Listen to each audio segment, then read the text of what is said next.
You wanted the best. You've got the best podcast. The hottest podcast in the world. The Chris Voss Show, the preeminent podcast with guests so smart you may experience serious brain bleed. The CEOs, authors, thought leaders, visionaries, and motivators.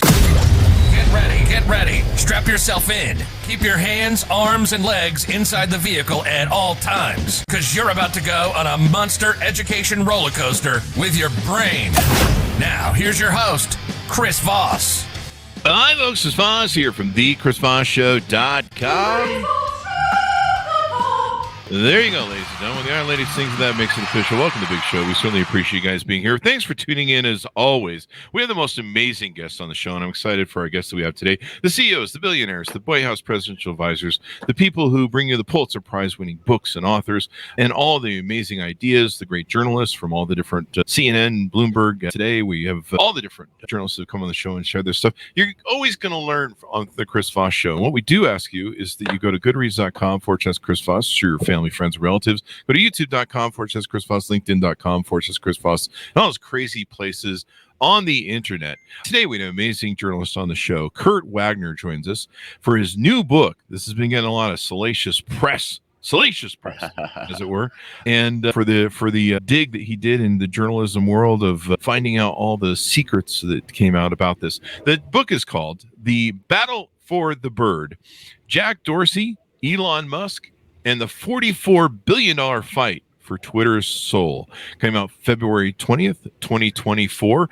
Kurt Wagner is an award-winning business and technology journalist covering social media for Bloomberg, where he has worked since 2019. He's been covering social media since 2013 and has spent years writing about Twitter and its impact on society. He previously worked at the influential tech outlets Recode, Mashable, and Fortune. He grew up in Seattle, went to college at Santa Clara University, and now lives in Denver with his family. There you go. Welcome to the show, Kurt. How are you? Hey, I am great. Thank you for that nice intro. You got all the stuff in there. Appreciate it. Well, it's your bio, so I was just reading. It is my bio. Yeah, I know. I could have sent you like, hey, I'm Kurt. I work at Bloomberg. That would have been faster. I do have a lot of people like my intro, the energy that goes into it. And they're like, hey, can we hire you just to walk around and introduce us everywhere? Like every time we enter a room, kind of like the president. Hear ye, hear ye. Yeah, exactly. So Kurt, give us your .coms. Where can people find you on the interwebs? Yeah, I'm on what was formerly Twitter, now X, at Kurt Wagner 8. I'm on Threads. I'm on LinkedIn. Obviously, I'm writing at Bloomberg quite regularly, so you can kind of find me on all those places. There you go. So give us a 30,000 overview. What's your new book, Battle for the Bird? Yeah, I mean, it's sort of the headline sort of captures it. I mean, this is the story of Elon's acquisition of Twitter, the fight that ensued, the summer of 2022, where they were going at each other legally over this thing. Mm-hmm. But, it's really a story that's bigger than that, right? I start the story actually several years before Elon even shows up, because I think there's a lot of really important stuff that happened in the lead up to this acquisition that people either aren't aware of or maybe need to be reminded of. So, I'd say this is really the story of Twitter. It's the story of how we got to where we are now with, Elon sort of being the cherry on top there. There you go. And do you cover, how far back do you go in the origins of Twitter? Where do you start? Roughly? It starts in 2015 when CEO Jack Dorsey returns to the company. He was the co-founder. He'd previously been CEO. There's a few, details from, kind of flashbacks, if you will, from before that. But really my version of this story is Jack's return in 2015 through about the first, I'll say 2 to 3 months of Elon's takeover of Twitter. There you go. And you evidently even covered, why he decided to do it and how he got into it and all that good stuff. What was it that drew you to the story? Why did you, according to your bio, you've been writing about Twitter for a long time, but what was it that really drew you to it and said, hey, I want to write a book on this? Yeah, well, I'd wanted to write a book about Twitter for a while. It's actually kind of a funny story. Because I'd covered it so long, I always thought it was like an incredibly influential, service. There were obviously the Trump years, right, where it was sort of like took on this new life of its own as the megaphone for a sitting U.S. president. And I was out pitching publishers like, hey, I want to write this like Twitter Jack Dorsey book. And Elon showed up on the scene as I'm talking to publishers. He literally, the meetings are being like derailed by, Elon showing up. And it was just only natural, of course, that you would sort of follow the story, right? Huh. He just made it so much more interesting. So I was able to keep sort of the first half of the book is probably more of my original premise. And then the second half is just like, it was unfolding as I was writing the book. And I was just sort of going where the story went. I was one of the early users on Twitter. I was in the top 1,000 early on in 2008, 2009. 2006. And I figured out, well, I didn't get on until 2008. But I figured out how to game it very early on and build a following. And at one point, there was a group of us that were like, because they only had 40 people back then. And for some reason, I believe it was Ev thought 40 people was the max that it should ever have. And so there were at least one fight that I caused by working with what's his face from Union Square Partners to tell them what I was seeing in the marketplace, because they were suspending so many people. I'm like, there is no trust left with corporates in your thing. And when Jack Dorsey came back with his little cucumber fucking, you just look at it and just be like, when does this company ever make a profit? So it's got a colorful history, to say the least, right? I mean, I think what people don't realize is that the cultural influence of Twitter is so dramatically, so much larger than the business ever was, right? Like people often lump Twitter in with Facebook or YouTube or whatever as being these like hugely significant social platforms.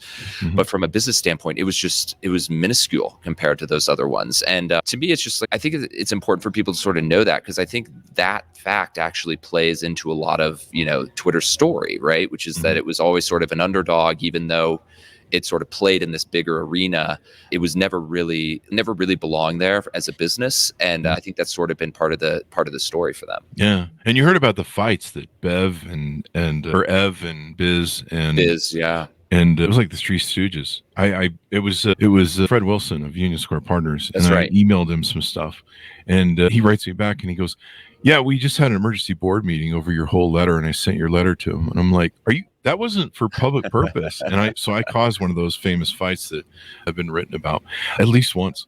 And so you go through this thing and you started out and you profile something I guess was kind of secret, the Disney acquisition, where Mark Benioff and Bob Iger were interested in buying it. Tell us a little bit about that you tease out in the book. Yeah, this is one of my favorite kind of chapters of the book, and it's several years old at this point, but I just it's interesting. So in 2016, Twitter, if you might remember, they were going through this like pivot as a company to live. Like they were doing NFL streams, they were doing like TV shows online. They were really trying to sort of be like a digital TV. And that summer, Mark Benioff at Salesforce approached them about a deal. And shortly after that, Bob Iger at Disney approached them about a deal. And suddenly they have like two real companies that are interested. So they're like, well, we need to run a process here, right? We need to make sure we're getting the best price. And so they kind of go out, they talk to everyone you can imagine. And they ultimately come back and they're like, oh, we're with the original two guys who started this whole thing. Those are the only two real serious ones. And they expected formal offers from both companies. And like the day they were supposed to be turned in, both companies walked away. And Twitter, is sort of left sitting there thinking, they're going to go one of two directions. And here they are like with nobody. And, the one thing that I did kind of tease out that I hadn't ever read before was that Disney in particular ended up coming back to the table for a very short time. So they got really close. They walked away. Twitter basically went, and pitched hard to bring them back to the table, which worked briefly.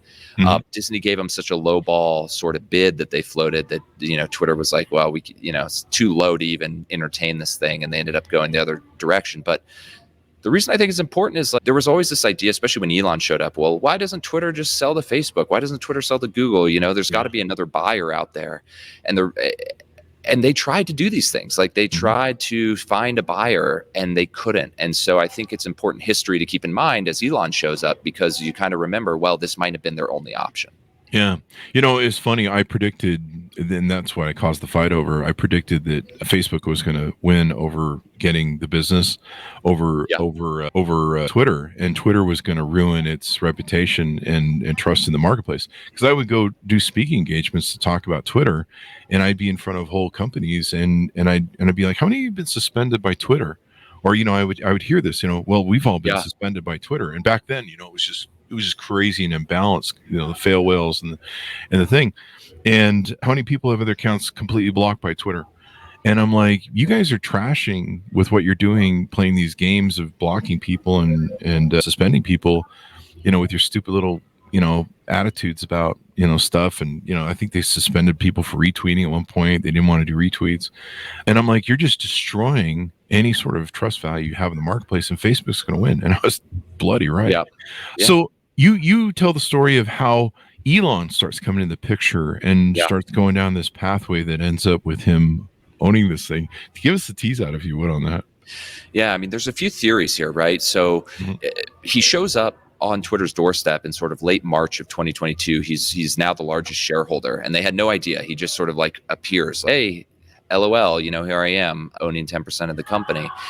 But there's a few theories as to why he started building that stake in Twitter. And there's one that came out in a recent book by Walter Isaacson about Elon, which is essentially, he had too much money. He didn't know what to do with it. Like most rich guys, he was like, what do I love? Oh, instead of buying like a beach house in, Malibu, he's, I'm going to, buy Twitter, which I love. So that's theory one.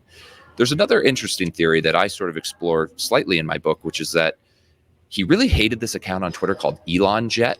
Elon Jet, it tracked his private plane and it posted, when it took off and where it landed.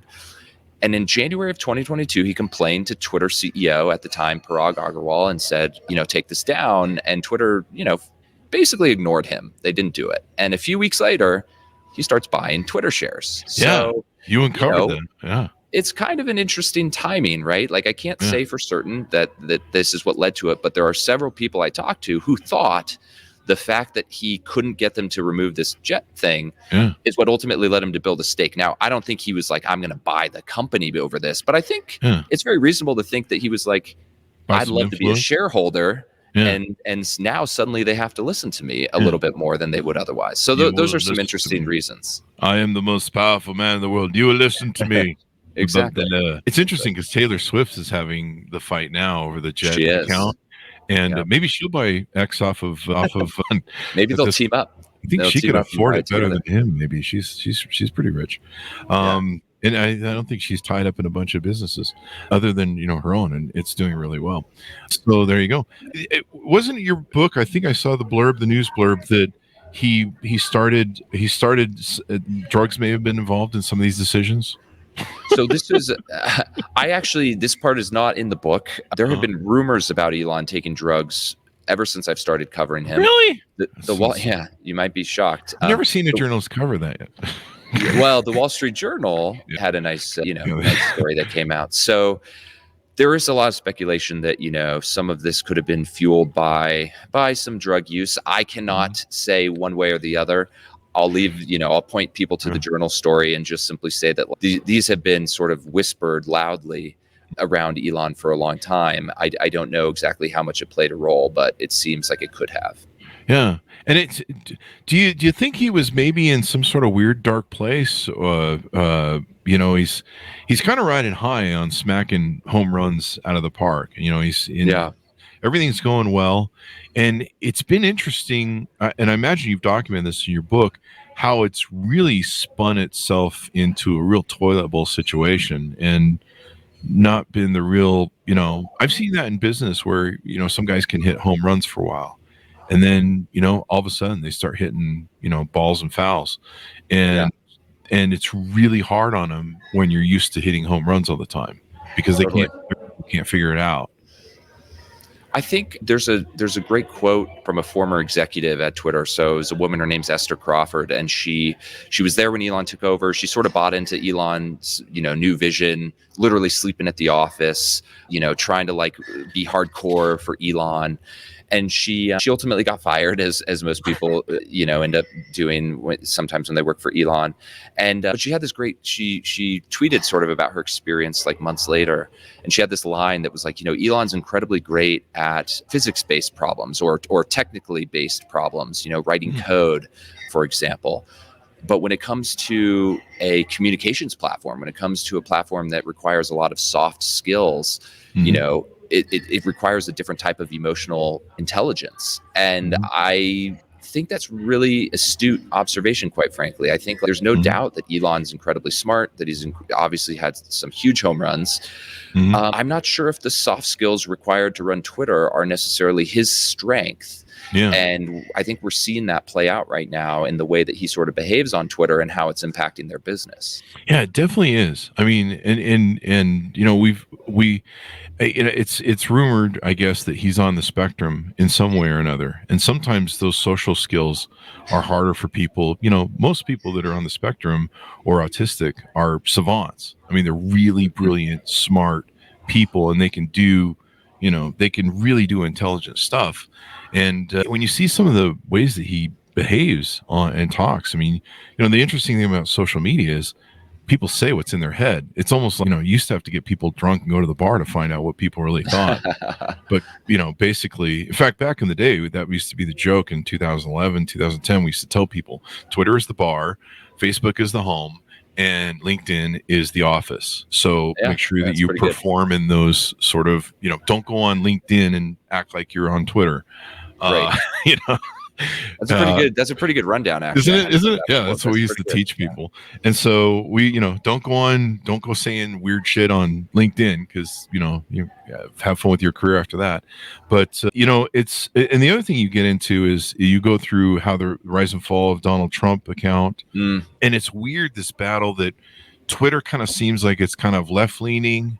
And I suppose that's an interpretation for everybody. And then now it seems to flip to the right wing. Yeah. And so you dig through all of that, the arc of that curve.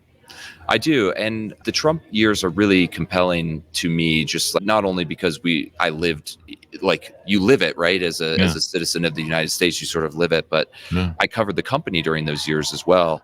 And it was really a struggle for Twitter at the time to figure out what to do with this guy, right? Yeah. Because in a lot of ways, he was, if not breaking the rules, he was certainly walking right up to sort of like these rules they had in place around basic civility, right? Like no bullying people or no harassing people or whatever. And he would sort of challenge these things on a weekly basis. But he's the president of the United States, right? So like you can't just necessarily treat him, or at least they didn't want to treat him in the same way they would treat you or I or any other sort of quote unquote regular user. And so it was really fascinating. The book gets into sort of these internal struggles of what do you do when the most powerful person in the world is constantly sort of like pressuring you to do something about his account. And eventually they break, clearly, right? They ultimately end up banning him. But it took them 4+ years to get to that point. And it was not an easy decision internally. Like they spent a lot of time and brain power arguing over how to handle this account. And even the final decision was second guessed after the fact. Yeah. I mean, I've been suspended on Twitter for far less than anything, some of the right wing has said. And I had my big account suspended because I followed too many people one day. I was building a journalist list and I was adding, and it kept saying, hey, you're adding too many people per day. You're going to get suspended. And so I stopped doing it. I woke up the next morning and someone was appearing on the podcast as a journalist, and I went and followed them. Account suspended immediately. Wow. And I'm like, I get suspended for that. And this guy, there are terrorists that are still on Twitter. Right. Yeah, it was 100,000 plus account, close to 200,000 people. I built it since 2008. And this is a dumb thing to do. But I was trying to use the service. I was trying to build a list of journalists because that's who we have on the show. And and yet these guys are on there. And, who else is back? Technically, Trump is back. I think he's legal. He can't do much through his contract. And evidently, the thing's going to go through for his the FTC or whatever is approving that deal for him to do the bug buyout or transition or whatever the hell that's it. So one of the things that you get into in the book is basically the battle that goes on, because there's a kind of an internal battle for the buyout of it, and Elon kind of sticks right in it in a way that I don't think he realizes. He got himself locked in.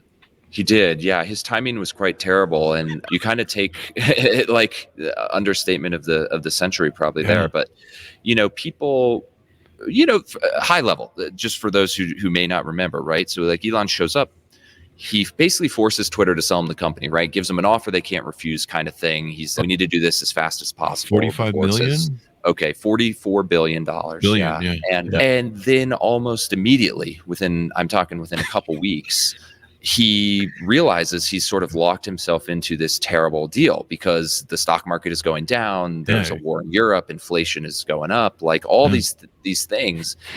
And so he tries to back out of the deal and he tries to walk away. And Twitter literally sues him to force the sale, right? They say, you signed a contract. Yeah. You can't walk away. We're going to bring you to court and force you to buy this company. So it's just like a really interesting dynamic that you have a company demanding someone acquire them.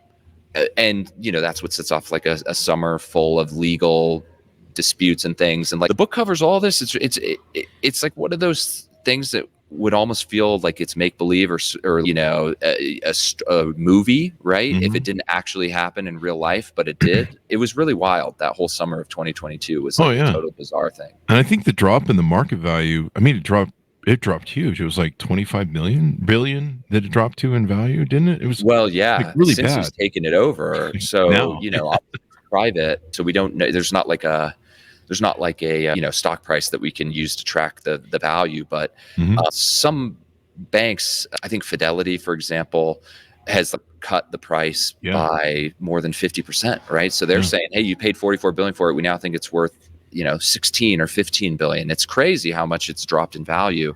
And and he still owes as if it's a $44 billion company. So he's really on the hook for a lot of debt right now. Yeah. And my understanding is the banks that did finance it, they will not open the purse strings again. They're like, no, we're closed. We're done. We've written it down and we're not loaning any more money. Yeah. I mean, would you? I don't know. No. I don't know. Did you cover in your book? Because I know you guys go to print, and so there's all sorts of crazy stuff that will always, I guess, be happening. But did you talk about in your book where he puts up his fingers to Bob Iger sitting in the audience and advertising? I was able to. I got it in like the conclusion. So basically, the book ends about 3 months after he takes over, but then I put a ton of stuff that had happened as you acknowledged, like you got to turn in a book, and then there's several months before people get to read it, but there's still stuff that's going on. So I put a bunch of that, stuff into a conclusion or an epilogue. But him sitting on stage in New York and telling advertisers to go F themselves was pretty crazy. Was a pretty crazy thing to say. I've never seen anything like it, especially from someone who is asking those people for advertising dollars, right? That's their whole business. So and he did seem like he was on something at that show. I don't know. There's been as we talked about, there's speculation. I can't be the one. I'm not going to be the one to say it, but I'll say it. He seemed like he was on something. I mean, his mannerisms and stuff were really weird. So I'll say it. It would explain it, right? It's like a really bizarre thing to do. Otherwise. And then now you see, how he's probably trying to raise more money through stocks and where he put Tesla on the thing. And my friends, they bought the Elon worship. They've built idols to him. I think they basically. I don't know. There's a couple of jokes there on fans probably, but they basically idolize him. And so they bought Teslas, and they're left-leaning political people. And so, they've been kind of whole surprised by his right-wing thing. Do you get into what's interesting to me is his fascination with X. And if you followed him like I have and you have and other people who follow Silicon Valley, you know about his right-wing friend and the PayPal mafia and the fallout over X. And X has been kind of like naming a company X or having an idea for a company name X has been like his Citizen Kane moment with Rosebud, where he's just been like regretting never being able to use X. He was kicked out of PayPal over it and regretting it ever since. And it's almost like he's been trying to find a place for this. And this has been his little curmudgeon he's dragged around through some sort of abuse. And now he's painted it onto this turd what he's turned into a turd in my opinion. I don't know if you go through any of that in your book of where that originates from, and a little bit. It's almost like Rosebud, the the sled where he's like, "Where's my rosebud?" Elon's sort of been fascinated with this idea, as you mentioned, for a long time. I think his first startup was X.com, or one of his first startups was X.com. His son is actually named X. So like he just has this like infatuation with literally the letter X and like creating something around it. But I think more than that, they're now trying quite hard to distance themselves from what Twitter was, right? I think I've kind of said, Twitter's officially dead, and people will be like, "What do you mean? Like, you're tweeting all the time?" And I'm like, well, let me be clear. Like, X still exists and the product still exists, but I think what made Twitter is no longer a thing, and I think that's by design. Like, Elon does not want Twitter to exist anymore. He bought it and buried it, and now he's hoping to rebrand everything and transform everything as this new company, right? And we see that in their messaging and otherwise. So, the product itself is still a thing, but I think it feels different, as you've pointed out. And I think the goal for the company is very different than what Twitter's original goal was. And so, fast forward a year or two, I think it's going to feel even more drastically different than it is today. I know he's been trying to copy those apps that they have in China, where they basically everything app. Yeah, the Everything app, where, and I guess his fantasy is to do that, and I guess he's instructed the coders to do that. I guess, do you get into that and the possibilities? A little bit at the end. Yeah, a little bit at the end, but a lot of this is still really new. This stuff has only really started to materialize in the last couple months, but I've covered it at Bloomberg. It's not necessarily in the book. He's trying to get into payments. He's trying to get into this idea of even banking. Like, maybe you would use X to hold money, and they would give you some type of, interest payment. It's really ambitious stuff that I'm not sure will catch on in the US, quite frankly. Like, there's a reason these everything apps are popular in Asia, but have not been able to tack on here in the US. Like, Facebook has tried to do this. They've tried to do this with Messenger. They've tried to do this with WhatsApp. The US market's just really hard for this type of everything app idea. And I'm not convinced he's going to be able to do it, but at least he, I guess if you want to give him credit, he's trying to do something different. I don't know. I enjoyed the old Twitter a lot. I've been bummed to see how it's transitioned. So you and me, we'll see. I'm skeptical. You and me. Do you think that maybe some of the motivation is he saw, these billionaires, they love to have their own voices, especially if you're the richest person in the world. And do you think maybe he saw, it's kind of a William Randolph Hearst thing. Remember how Hearst, built all the newspapers, and basically he was a kingmaker in politics, and if you went against his newspaper, or he didn't want you to be king, he was gonna make it so you weren't. And then he saw how Donald Trump used it basically as his bully pulpit, and he's like, hey, I want to have a voice and get my message out. Do you think there's maybe an ego that bought into that? Yeah, I think it's impossible to ignore that element of it, right? Especially when you are as rich and powerful and famous as he is. There's stories you hear about just like his fascination with his own engagement, right? We saw this with Trump too, watching the likes pour in, right? And I think like there's some element about that with Elon too, is like seeing how widely distributed his own views can become if he uses X. And so I don't know if that was, it's hard to say if that was like the one thing, or if that was just one of many things. I tend to think it's one of many, but I do think it's an element here that you can't ignore, which is that he's become incredibly, incredibly influential and famous even since buying the company. Yeah, I remember when he was upset. He's like, hey, I'm not getting enough likes and views on my thing, and I own this damn company. And exactly. Just like, at this point, I'm just like, has he just written it off as, well, this is my megaphone, and I get to decide this? I'm the decider, I guess.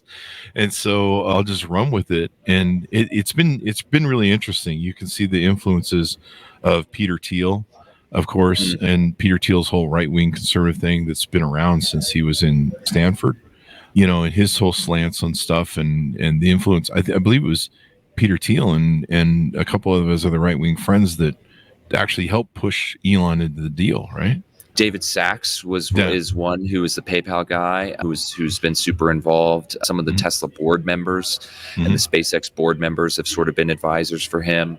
But there's no doubt that he has, and Elon said this as well, he's politically shifted. I think he used to be left, if not maybe center left, and now he would say he's sort of center right, but I think he's quite clearly pretty right, pretty conservative in terms of like the things he's tweeting about, right, with immigration probably being like the one big one that he keeps talking about with the border crisis and things like that. So it's been interesting to see it be, and the one thing that Twitter does better for good or bad is it's public, man. So like we're seeing this evolution sort of happen in front of our very eyes because we see everything he tweets.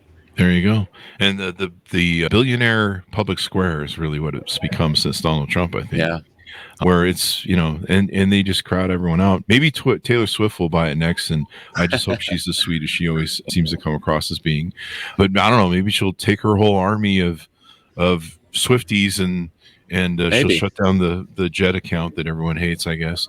And then she'll I don't know, help the Chiefs win the next Super Bowl, whatever the conspiracy thing is. Yeah, so I think it's great. You document all this stuff. You get into the details of it, and look, I'm sure you'll have plenty of data for book 2. I know some people have been like, "Oh, what are you going to just pick up where you left off?" I'm like, I need to sleep for about two years before I can even consider. Like this, so. I mean, it's going to be an endless thing. I refuse to call it X, and then everything comes across. The emails still come out as Twitter. Yeah, for the longest time, I couldn't find the app because I'm like, where's the Twitter app? And I couldn't find it because I'm used to looking for the bird for the last 12, 20, whatever years. And so you're just and then who's it? The infamous writer for horror got into it. He's like, I'm still calling it Twitter. Oh yeah, Stephen King. Yeah, Stephen King. It's just so, and you sit and you watch some of his tweets and you're like, dude, you're like the richest person on the earth. Do you not have something better to do? Yeah. And then you see how it does affect Tesla stock. It really took the game off him too. Everybody thought that he was this home run king and infallible and everything else. And talk about ruining your image. Like nothing else. Yeah, I think a lot of people. You mentioned sort of your friends who were Elon fans and have been sort of surprised. I mean, like, I think there are a ton of people out there who maybe knew who Elon was, right? Like they certainly knew, oh, he's the Tesla guy or the SpaceX guy, but they didn't really know much about him. And the Twitter takeover has really broadcasted his personality, but also his personal views to just so many people who I don't think really were aware of the type of person that he was. And I think there's a lot of people who have sort of like been like, oh, he's different. He's different than I expected or like that I certainly anticipated. Yeah, he's kind of on the downside like Donald Trump is, where everything's going wrong now. So I don't know. It's going to be interesting to see how it turns out. But like you said, I was really, I still have a romance with the old bird, even though it was a clown car, a shit show for most of its years. But there you go. So final thoughts as we go out. Kurt, tell people where to buy the book and your .coms and find you on the interwebs. Yeah. Thank you again for having me. The book is called Battle for the Bird. It just came out yesterday, so this thing is fresh. And I would just say, you don't even have to really know or care about Twitter, I think, to find this story interesting. If I do say so myself, it's really a story. It's like, you'll read some of this stuff and just be like, I can't believe that this is how a business was run, or I can't believe that this is how the richest person in the world sort of makes decisions or behaves. It's just like I think it's like an interesting business story, regardless of how you feel about Twitter. So I hope people will, give it a shot. There you go. And someone in the audience is asking, is it on Audible yet? It is on Amazon. You can order it there. Yep. And all that good stuff. And so thank you very much, Kirk, for coming on. We really appreciate it, man. All right. And get some sleep, buddy. I know. I got 2 little kids too, so it doesn't happen all that often. You got to do all this book promotion stuff now. So there you go. Continued success, my friend. Thanks for coming on the show. Thank you. Thanks for getting it now. Someone's picking it right up off Audible. That's amazing. Thank you. Thanks to our audience for tuning in. Go to goodreads.com for Chris Voss, LinkedIn.com for Chris Voss, all those crazy places on the internet. And we're also on Twitter or X on the Chris Voss Show 1. Because the Chris Voss Show got suspended friending too many people. But God knows we should put Donald Trump and who's the guy who did the Sandy Sandy Hook conspiracy crap. He's back on there, and I'm like, Jones. We can't get the show back on, but it makes no sense to me. Thanks for tuning in, everyone. Be good to each other. Stay safe, and we'll see you guys next time.